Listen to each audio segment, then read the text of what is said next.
Bismillahirrahmanirrahim. Assalamualaikum warahmatullahi wabarakatuh. Selamat pagi, salam sejahtera untuk kita semua. Salam kebajikan yang kita hormati bersama dan kita banggakan Menteri Dalam Negeri Profesor Dr. Tito Karnavian, Jenderal Polisi. Belum pernah heran Pak ya, baru, tapi semangatnya masih tetap membara. Yang kita hormati Ketua Umum DPP APDESI, Asosiasi Pemerintahan Desa Seluruh Indonesia, Haji Surta Wijaya SPD MSI, ada hadir. Yang kita hormati juga Ketua Umum DPN DPDI Persatuan Perangkat Desa Indonesia Widi Hartono ST. Yang kita hormati Ketua, karena makin hari ke hari kehidupan di desa makin tidak menjanjikan. Betul?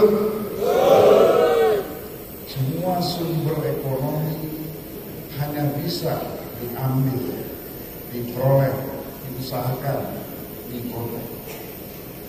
Padahal kalau kita mau jujur, sumber daya alam kita yang jumlahnya ribuan triliun itu ada di desa-desa, di kampung-kampung. Mengapa desa-desa kampung-kampung yang buminya berisi nikel, batu bara, timah, dan sumber daya alam lainnya, tapi penduduknya tetap miskin? Pasti ada yang salah dalam pengelolaan sumber daya alam untuk kesejahteraan desa-desa tersebut. Saya ambil contoh misalnya, banyak perusahaan-perusahaan besar, apakah itu PMA, asing, atau juga perusahaan nasional, menguasai ratusan ribu hektar konsesi nikel, hutan, batu bara, dan seterusnya, yang puluhan tahun dikangkangi tapi tidak dikerjakan. Kepemilikan itu hanya untuk dijual kemudian ke pasar bursa internasional tanpa sebagian besar dikelola dengan baik, yang mampu menghasilkan pendapatan bagi negara berupa pajak, retribusi, dan seterusnya, plus kesejahteraan di desa-desa. Sebuah wilayah di Sulawesi, saya pernah datang ke sana, menemui 3 gubernurnya. Tanah mereka ada nikel yang luar biasa. Sebuah perusahaan menguasai lebih daripada ratusan ribu hektar, 180 lebih ribu hektar, selama 55 tahun. Tapi yang dikerjakan hanya 6%.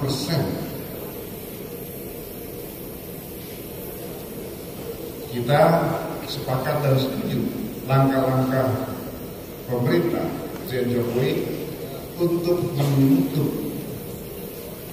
mencabut izin-izin perusahaan-perusahaan tersebut yang hanya semangatnya menguasai tapi tidak mengelolanya untuk sebesar-besarnya kesejahteraan rakyat. Dan seharusnya dipecah-pecah dikembalikan kepada daerah dengan perusahaan-perusahaan daerah sebanyak-banyaknya, dari koperasi daerah sebanyak-banyaknya untuk hasilnya kesejahteraan rakyat setempat.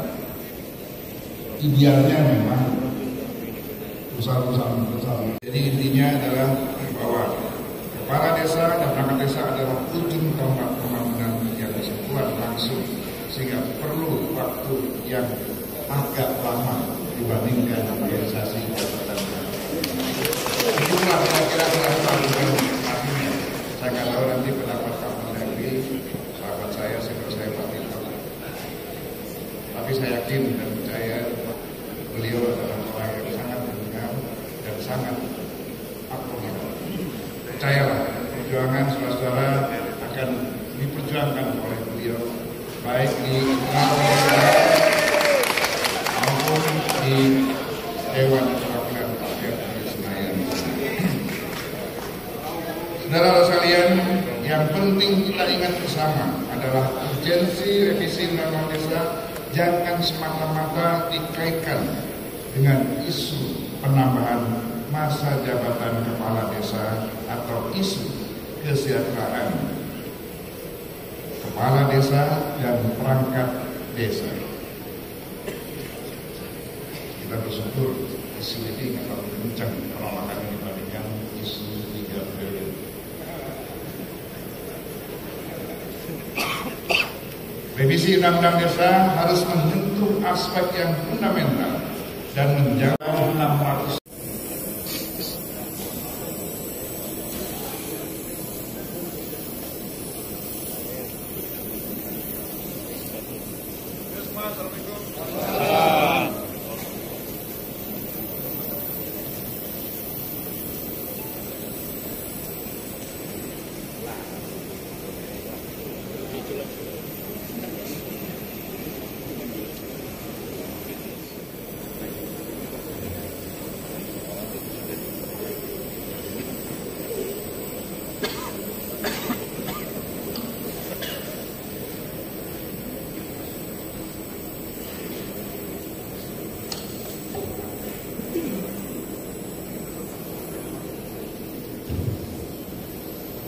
Bismillahirrahmanirrahim. Assalamualaikum warahmatullahi wabarakatuh. Togi, salam sejahtera kita semua. Om Swastiastu, Namo Buddhaya, salam kebajikan. Yang saya hormati, meskipun baru saja meninggalkan kita dari ruangan ini, Pak Dr. Bambang Susatyo, mudah-mudahan sudah berjalan di mobil beliau mendengar, insya Allah. Artinya saya tetap menghormati beliau meskipun sudah jalan keluar. Kemudian Sejak Miko ini, iya, saya masih, Bapak mungkin nggak, saya hafal Bapak karena Bapak terkenal. Saya jadi polisi, letnannya dan letnan di Jakarta Pusat, termasuk wilayah DPR, istana itu wilayah kita. Kalau saya bagian nangkep-nangkepin aja. Tapi saya salah satu ngefans kepada beliau. Aktivis penggerak desa sekarang beliau. Kemudian hadir juga di sini Ketua DPRD Provinsi Sumbar, Ibu Amalia Binti Aras. Entah melalui revisi, entah melalui anggaran, entah melalui kewenangan dan lain-lain, intinya adalah spirit untuk memperkuat desa. Memang kalau kita lihat filosofi berbagai perundang-undangan desa, mulai yang tahun 1979, 1999, kemudian juga yang sekarang juga undang-undang 2014, keinginan memperkuat desa didasarkan pada paling tidak nomor 1, pemerataan pembangunan, supaya pembangunan tidak, tadi sudah disebutkan sebenarnya, tapi saya ulangi sedikit lagi aja, tidak urban berorientasi kepada kota. Karena kalau berorientasi pada kota, yang terjadilah ketidakadilan, terjadi ketidakmerataan penghasil pembangunan, dan akan membuat gap, ketimpangan antara kota dan desa. Padahal negara itu namanya kota, kecuali negara kota seperti Singapura. Nah, kita memang harus memperkuat desa. Kenapa supaya? Karena pembangunan lompatan satu negara itu harus terjadi agregat dari seluruh daerah yang ada, termasuk dalam konteks kota dan desa, harus serempak terbantu. Kita melihat bagi rekan-rekan yang belum, ya nanti kapan-kapan jalan-jalan. Kalau kita berangkat ke Amerika misalnya, bergerak dari barat sampai ke timur, dari San Francisco, Los Angeles, dari barat ya, sampai ke timur, New York, Washington DC. Kebetulan saya pernah. Jadi dari ujung sampai ujung hampir sama. Kalau kita pun menemukan kota, kampung, segala macam, fasilitas dasarnya itu ada. Ada minimarket, ada rumah sakit, yaitu Jepang dan Korea Selatan. Jepang hampir 70% penduduknya tinggal, lebih 70% penduduknya tinggal di kota. Hanya di 3 megapolitan Tokyo, Osaka, dan Kyoto. What happened? Apa yang terjadi dengan desa? Desa-desa ditinggalkan, sepi. Anak-anak mudanya semua pindah ke kota. Kenapa? Lifestyle kota itu menarik dengan berbagai macam hiburannya, berbagai macam daya tarik dan lain-lain ke sana.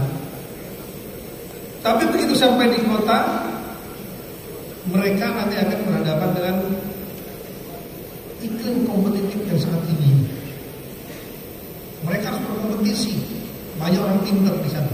Saya baru pulang kira-kira waktu pemakaman almarhum Prime Minister Shinzo Abe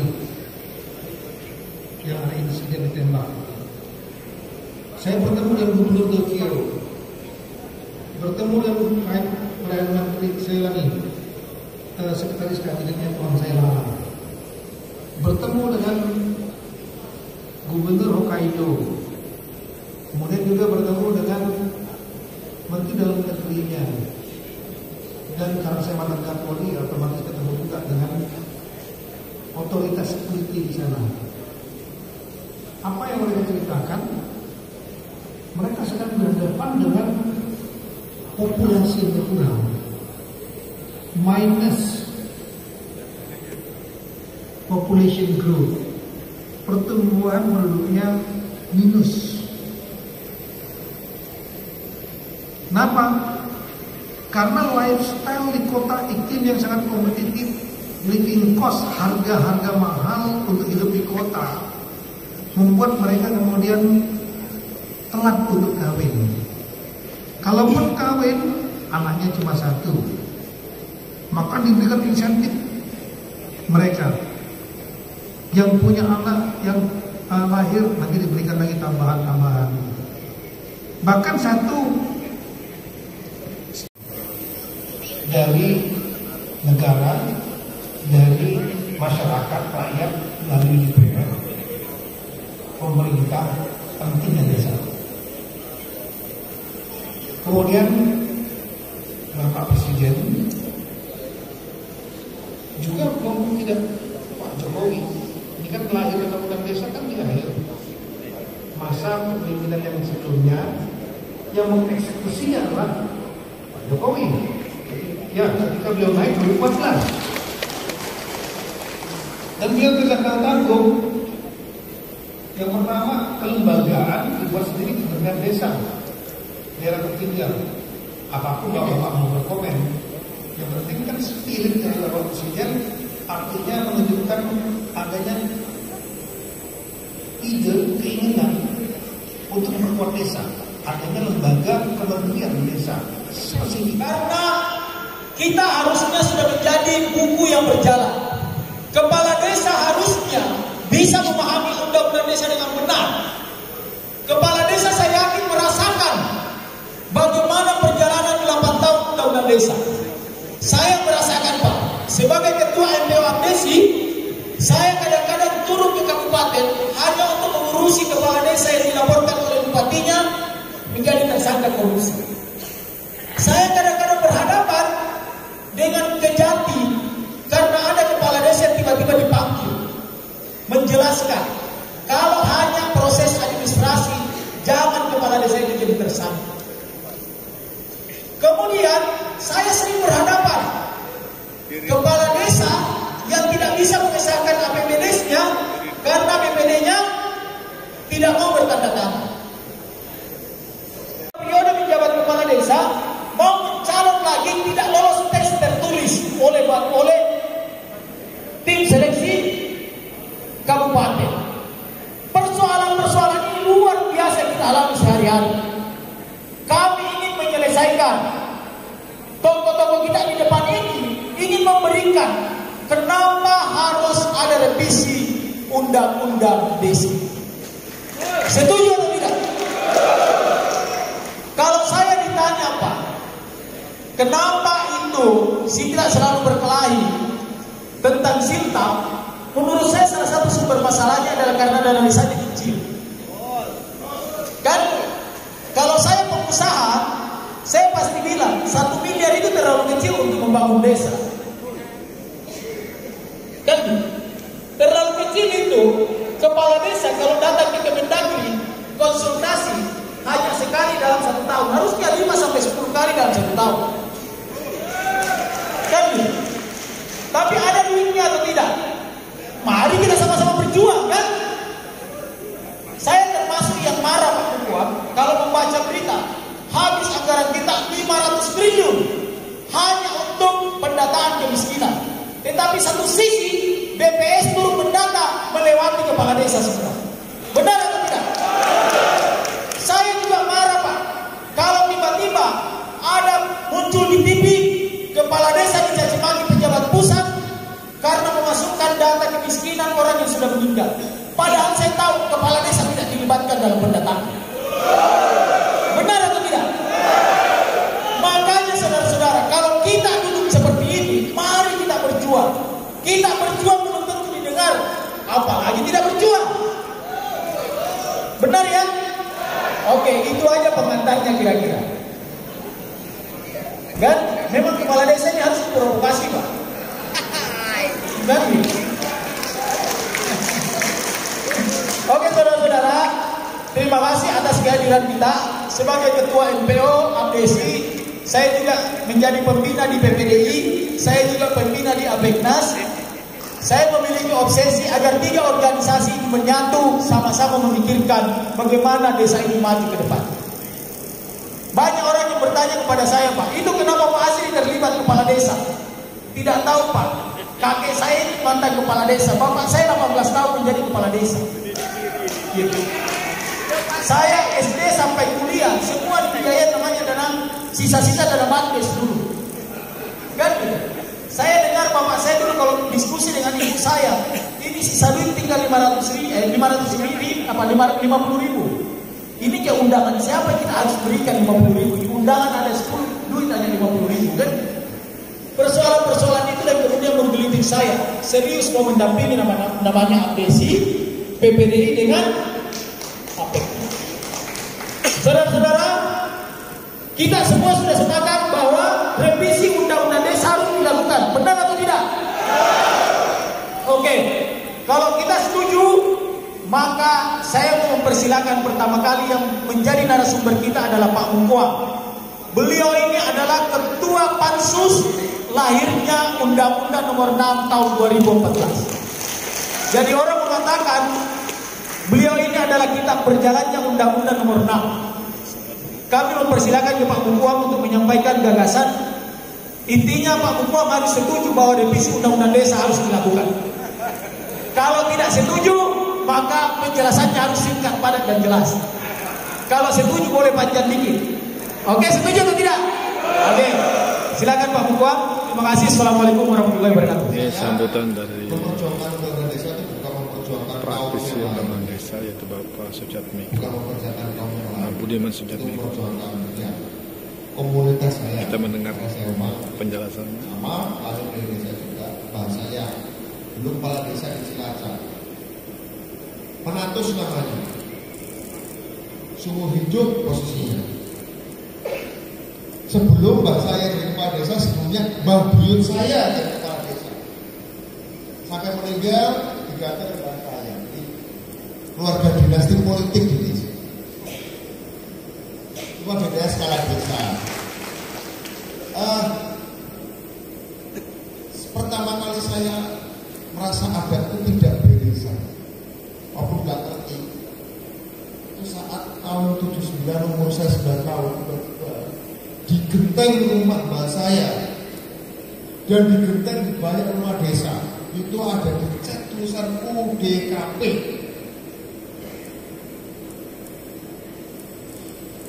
Jangan itu UDKP. Saya tanya sama mbak saya, desa saya namanya Honjian, Kecamatan Majenang, Kabupaten Cirebon. Kok disebut UDKP Pak Honjian, Pak? Kenapa nggak disebut desa? Mbak saya bilang, oh UDKP itu ada unit daerah kerja pembangunan. Saya 9 tahun, tapi rasa-rasanya ada yang janggal. Kenapa nggak disebut desa saja sih, kok sekarang disebut UDKP? Saya tiba-tiba merasa unik ajaran itu apa? Unik untuk bagian yang terintegrasi untuk sesuatu yang besar dan kerja. Saya cuma jatuh tanya. Saya sudah merasa gak beres ini. Jadi orang desa cuma soal aspirasi apa tambahnya monggo ya. Tapi saya udah 9 tahun. Saya sering terangkan sama Sultan juga waktu di TV ya. Kalau Pak Prabowo, Pak Jokowi bertarung di Pilpres, atau mungkin Mas Agung saat bertarung di Bupati Blora mungkin, atau Mas Eko jadi Eko mau nggak? Saya nggak tahu. Kota seperti Eko. Oh iya, Semarang, Semarang. Bertarung. Minggu depan, bulan depan ketemu orang bulan bisa cair. Pendukungnya pun bisa cair. Semakin sering bertemu antara pendukung dua calon yang menang dan kalah di kota ke atas, itu relatif bisa memenangkan situasi. Tapi perasaan saya, pengamatan saya di bawah, tidak semuanya, tentu tidak semua, tapi cukup baik. Pertemuan di masjid, pertemuan di warung, pertemuan maju bareng, pertemuan nonton wayang bareng, itu bukannya terjadi rekonsiliasi, tapi malah mau kain orang itu atas belum kita ada gitu ngomongnya langsung itu pertemuan bukannya menciptakan rekonsiliasi, malah semakin menambahkan kita. Kenapa? Ini khas sesuatu yang memang tidak ada dalam teori-teori barat. Sebagai itu contoh saja. Tapi ada satu peristiwa lain yang saya temukan. Ini peristiwa itu cukup saya temukan di beberapa tempat. Ada satu desa namanya Desa Langgong Sari di Kabupaten Banyumas. Namanya Pak Rasim. Pak Rasim ini adalah seorang kepala desa vision. Maka pernah dapat penghargaan dari OJK. Apa yang dilakukan dengan dana desa itu baik? Dia punya visi, aku ingin cepat membangun kemandirian finansial. Apa yang dikatakan Pak Tito sudah dipraktikkan oleh Pak Rasim dari Desa Langgong Sari. Ini membangun kemandirian finansial. Apa yang dilakukan? Setiap 1 miliar datang tiap tahun dimusyawarahkan desa, rekognisi betul-betul dijalankan. Itu 900 juta untuk BUMDes. Tiap tahun. Apa yang dia bangun? Dia bangun plasma inti perkebunan di desanya, inseminasi sapi, gula aren, sampai dia bikin tim untuk belajar membangun pertanian modern dari Thailand. Dia kirim tim belajar satu di Thailand. Dia dikembangkan di Desa Langgong Sari, Kecamatan Cilangkap, Kabupaten Banyumas. Kirim tim visioner. Infrastruktur fisik jangan dulu, mobilisasi jangan dulu, jembatan jangan dulu. Aku ingin bangun kemandirian ekonomi segera. Karena dia juga terhipnotis waktu kita diskusi tentang buasi Pak Muhammad. Aku pengen bikin desa Langgong Sari sama desa buasi di Cina. Karena kejauhan aku belajar di Thailand saja. desa tetangganya bangun jalan, bangun aspal. Desa ini tidak tetap melempung tanahnya, tapi dia bikin semua proyek bumdes yang lucu. Bahkan sampai di pusat desanya beli tanah di Sumatera untuk bikin perkebunan milik desa Lambung Sari Gereja. Dia punya aset perkebunan di Sumatera karena dia punya visi dan ekspansi. 18, 6 tahun sudah.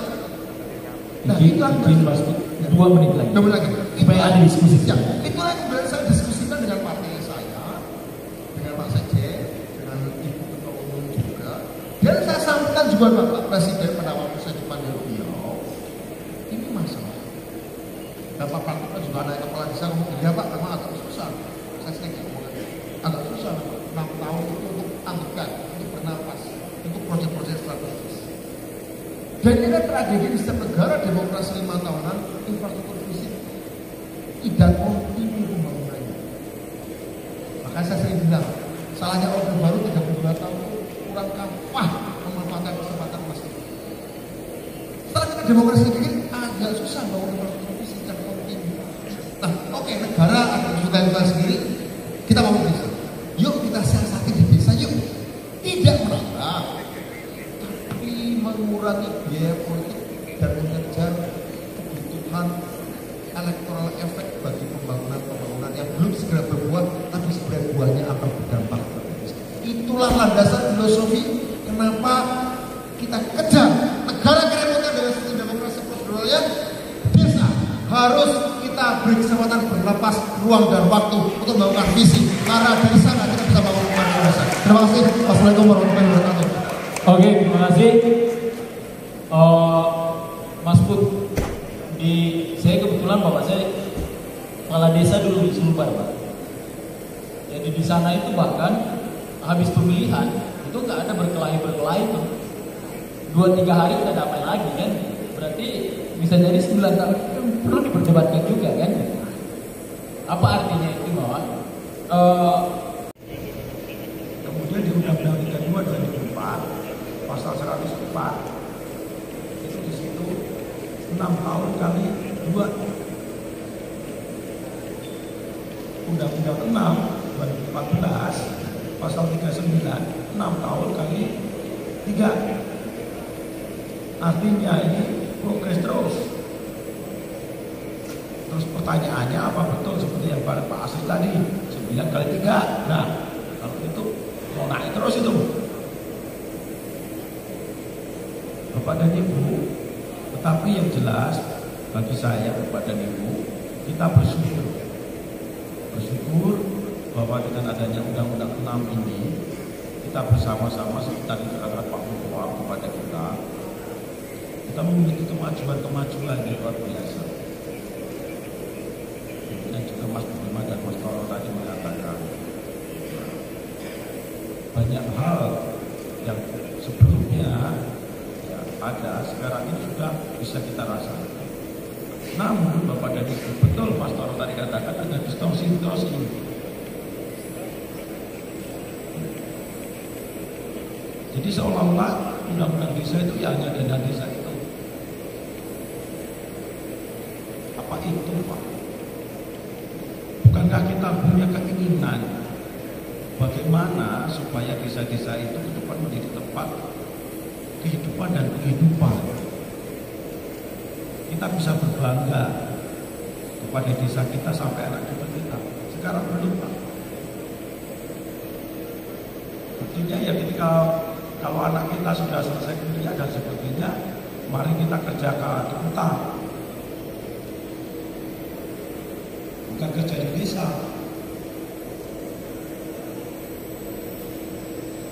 Nah ini Bapak dan Ibu, oleh karena itu apa yang perlu kita garis bawahi? Pertama, saya sependapat dengan Pak Ketua. Ini harus dengan hati-hati.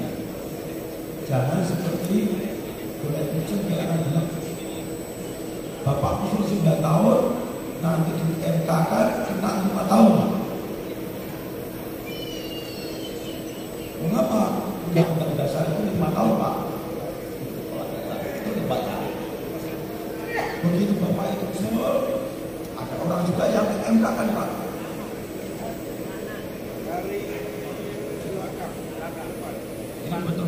hati-hati.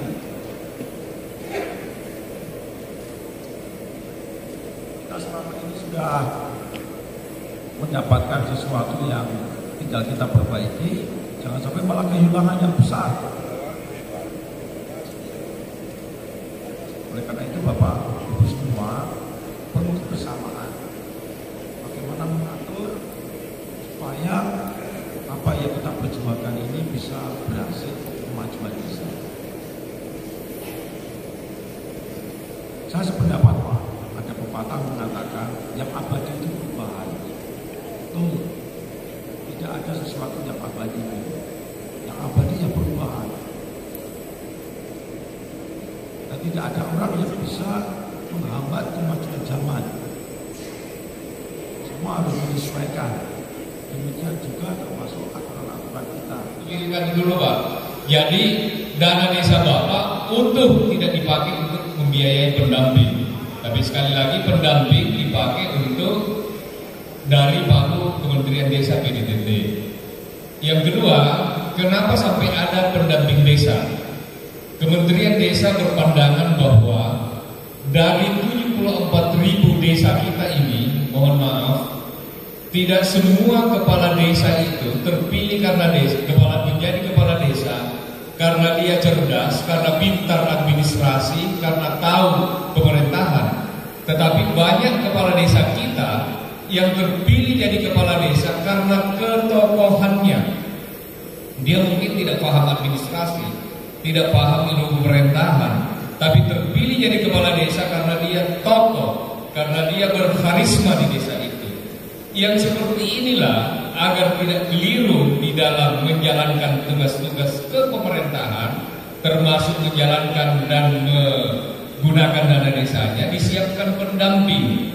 Pendamping ini adalah mata dan telinganya Kementerian Desa yang ditempatkan pada level desa, kecamatan, kabupaten, dan provinsi.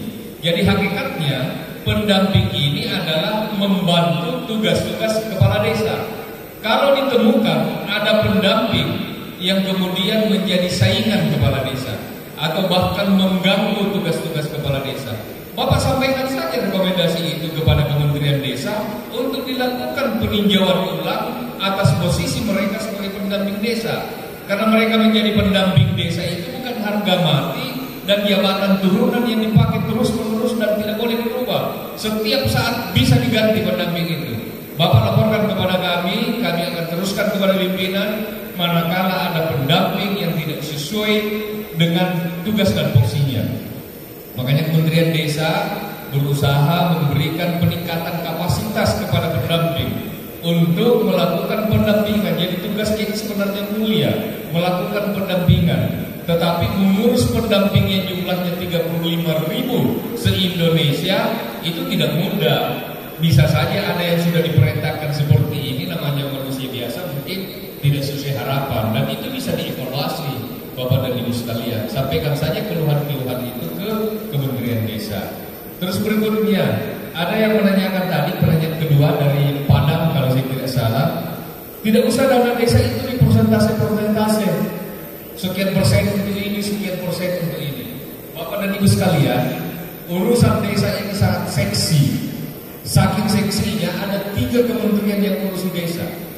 Tata kelola pemerintahannya dengan Kementerian Dalam Negeri, dengan Pak Dirjen Bina Pemdes. Jadi ada masa jabatan kepala desa, perangkat desa, ada sengketa batas wilayah desa.